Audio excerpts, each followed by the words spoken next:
Hey guys, it's Woody Mark here, coming with another player predictions video, and today we are going to be doing the best Argentina players, apart from two which are Messi and Aguero, which I've done in previous episodes. One's the top players, one's the best Premier League players. Go and check them out if you want those predictions. But remember, I'm not the football encyclopedia. I'm going to be wrong about at least every single stat, pretty much.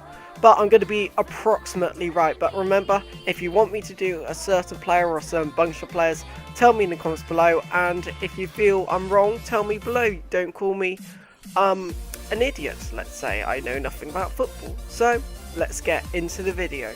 Okay, the first player we are going to be talking about is Lavezzi, who's actually rumoured to join another side. I could just be rumours or all of that. But based in the World Cup, before he got subbed off, weirdly, I believe he probably had a knock or something. He was probably the best player on the pitch, in my opinion, because they were so worried about Messi. They forgot about Lavezzi.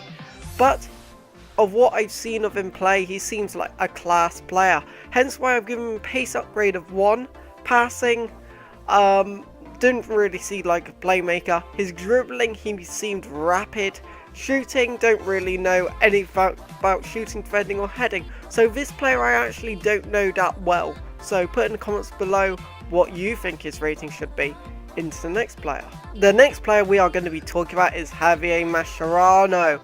Now, if I was going to put him as a defender, I would give him a lower rating, but in my opinion his best position is central defensive midfielder, so that's what I'm going to rate him on. So +1 rating, as he's very good. Pace, he didn't seem like he could move much, to be honest, of what I've seen of him, so I've actually given him a downgrade of 4.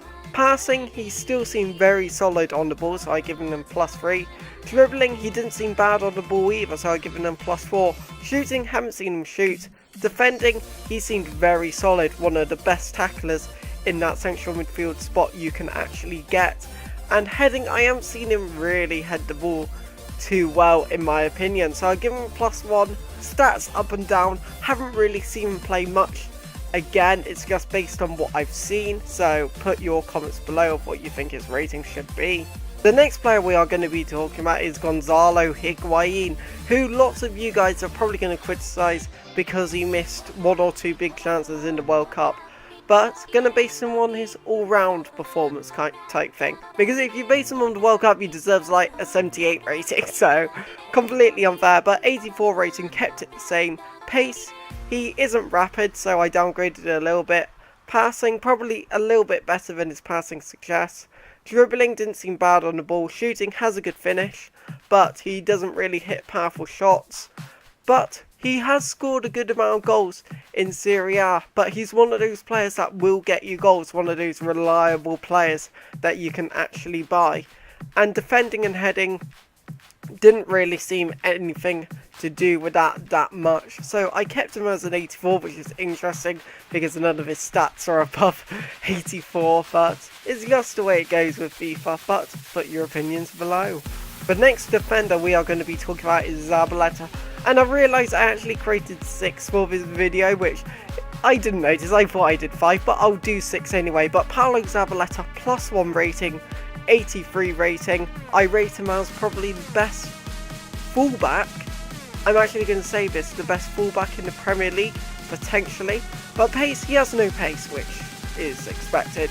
Not really the one that's going to run past players. Passing, dribbling, all pretty solid, thought the ratings were correct. Defending, one of the best defenders in the Premier League, very good tackler. And heading, well, around the same probably. But Zabaleta, not too much to say. He's a very, very solid fullback if you're looking for a more stable side. But attacking, he won't get you far, which in my opinion is why Philip Lahm is on another level to Zabaleta, because he can attack a lot better and pass and control and all of that. But into the final player, which is Di Maria. And Di Maria it is, and I have given him a -1 rating. I was very surprised to see him have an 86 rating. I thought he was 84 like the previous FIFA, but apparently not.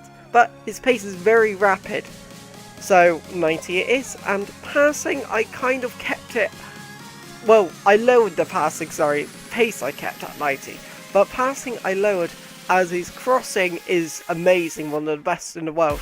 However, based on what I've seen of him, he doesn't really have the final pass at times, and obviously you can base it on one game, but in the World Cup he gave away the ball like 60 plus times, which is ridiculous, but he did get the winning goal, however, in that game.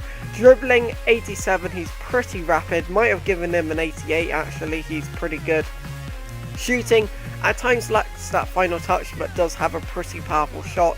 And defending and heading, I can't really judge on him too much as I haven't really seen him play. But that is the end of the video, so please hit the like button if you enjoyed it. Put what you would put the players' ratings in the comments, and tell me what you want to do next. It'll be for next week's videos if you have any advice on what players to do. So it'll be for next week, as I've got the 3 ready this week to commentate over. So it's been Woody Mark out here. See you guys.